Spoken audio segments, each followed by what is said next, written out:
Good afternoon, everyone. Glad you're able to join me today for another round of the Tele. This time we're talking about how much cash to have on hand. If this is your first go round, my name is Craig Gingerich. I'm a certified financial planner here, along with some other designations as well. Really just a personal finance nerd. The general framework today, give quick 15 minutes, make sure it's valuable, and get you on your way. If you do have questions, absolutely welcome them. I'll just save them for the end. Feel free to use the Q&A button.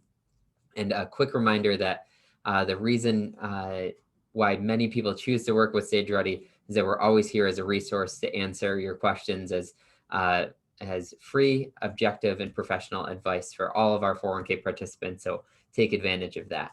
So let's kick right off. Houston, we have a problem, right? We have a problem. So when dealing with cash on hand, there's two different problems out there. First is carrying too little cash on hand. And in my opinion, it's just inviting emergencies. I know a lot of people will say, well, I don't have any cash on hand, but I have a credit card that's got a big limit, or I will just take out a home equity or something like that. And I kind of think cash as an emergency fund as a bit of a Murphy's Law repellent, right? When something can go wrong, it will, right? And it's never like the logical, like, oh yeah, I saw that coming. It tends to be, oh my gosh, I never saw that coming. And I wish that I would have had something on hand, some cash on hand to be able to insulate myself from that. So a big problem if you don't carry enough cash, have enough liquid to be able to access, just turns emergencies into chaos, right? Of saying, okay, well, I'm just going to borrow a ton of extra money if an emergency happens. Adding more debt while you're already in an emergency just magnifies that emergency. The other side of the coin, and what we're especially hearing and is a concern in the news today and pretty timely, is carrying too much cash. And the fact of the matter is that everything that you buy will progressively cost more each year. So just think about that. As your money's sitting in a bank account, as it's sitting in cash, each year it's buying you a little less and a little less. Over a 25-year period, the buying power is going to be cut basically in half.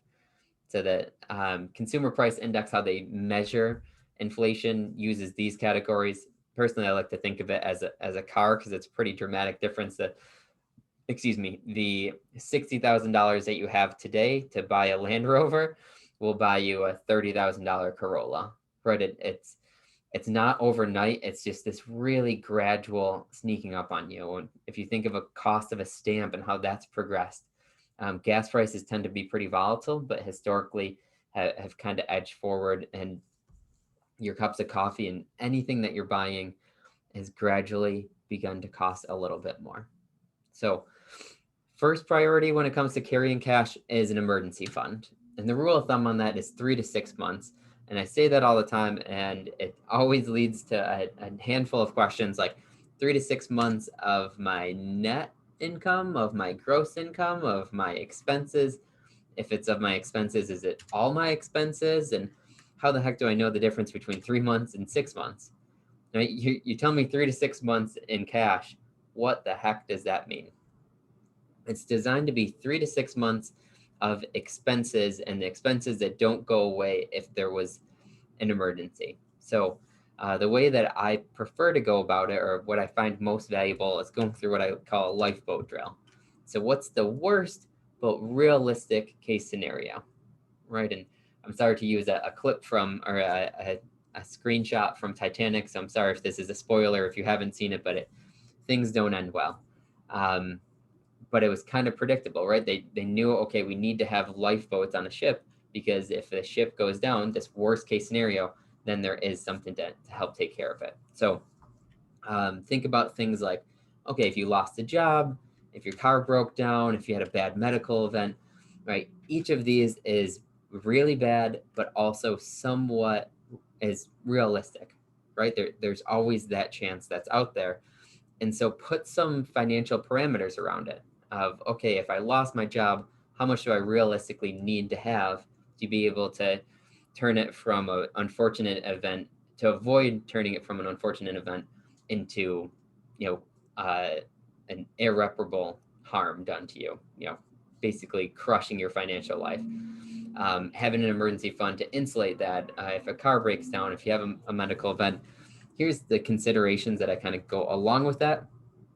First, if you own versus renting makes a really big difference. In the first house that we bought, my wife and I had to replace within the first 2 years a section of the roof and the furnace, and our dog ate through a patch of drywall, and we had to get new furniture. I'm trying to think what the emergencies were. There are a couple other things that broke down at the same time, and it's when you're owning, that is your responsibility, right? If you're renting, a bunch of those things are like, hey, that's the owner's problem, right?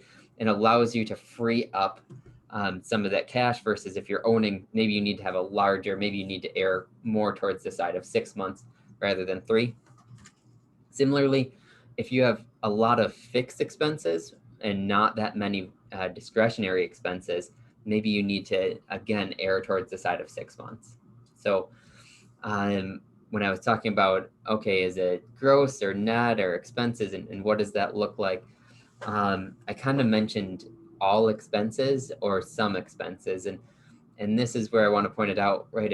If you lose your job and you're unemployed for 3 months, maybe you don't go and get your nails done every week, or maybe you decide not to go on and golf every week, right? There's some discretionary expenses that likely go away if you were in a pinch to the extent that you had to access your emergency fund.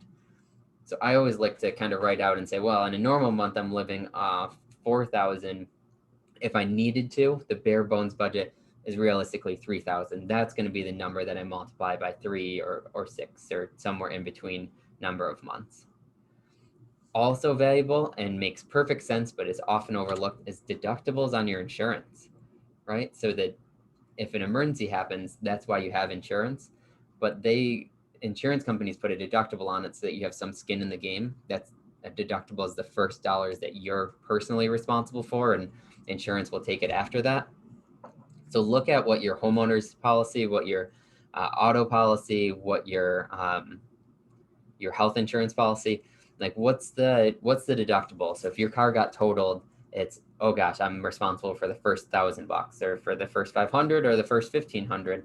Can look a lot different and influences that emergency fund. The same on health insurance. What's your out-of-pocket max, right?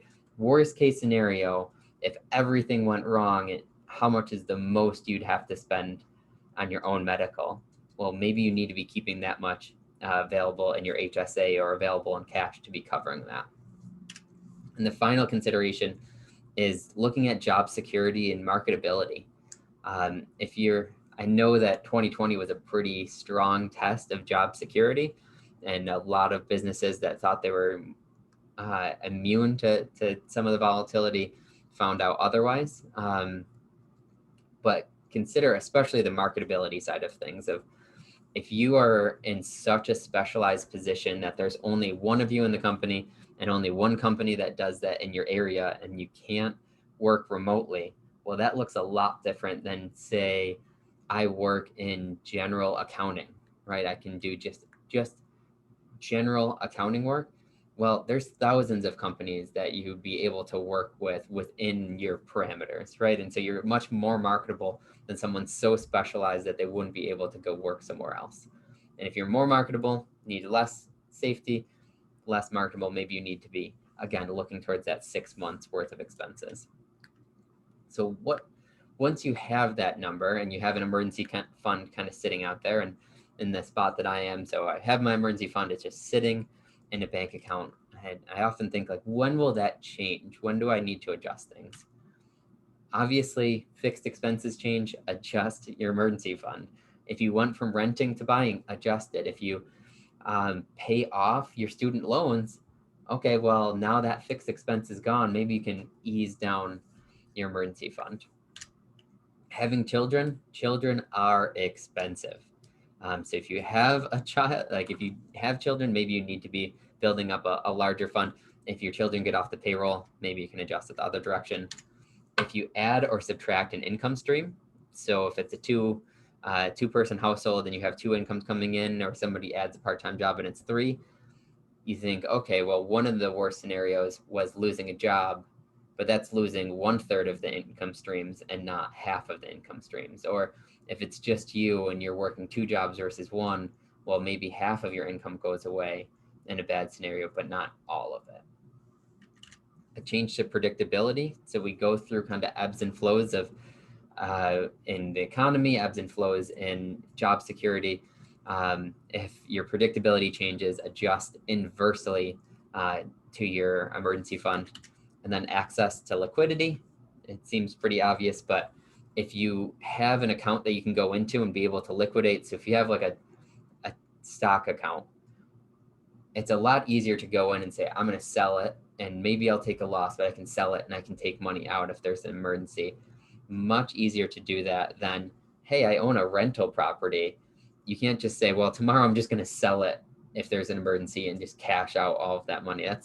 That is not liquid. That takes a lot of time and effort to be able to do it.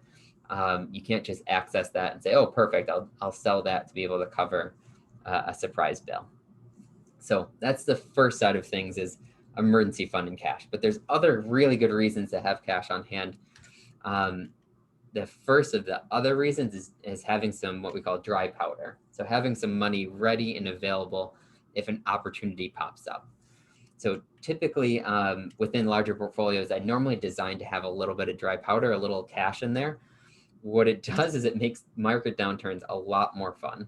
Right? If you say, okay, I know when the stock market drops, things are on sale, it's my chance to buy.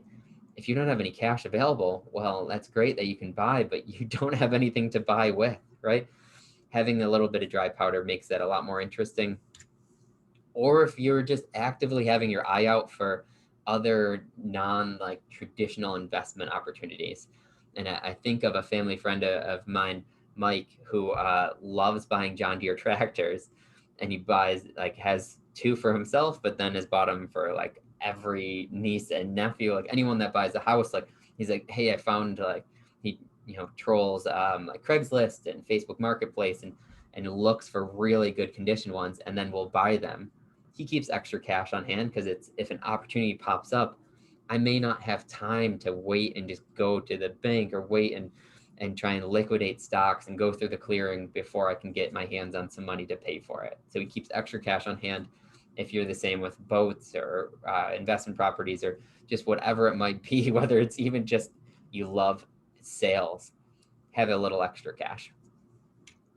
Second is just short-term expenses. Keep them liquid. Keep cash on hand for short-term expenses. If it's less than 2 years, my policy is keep it liquid.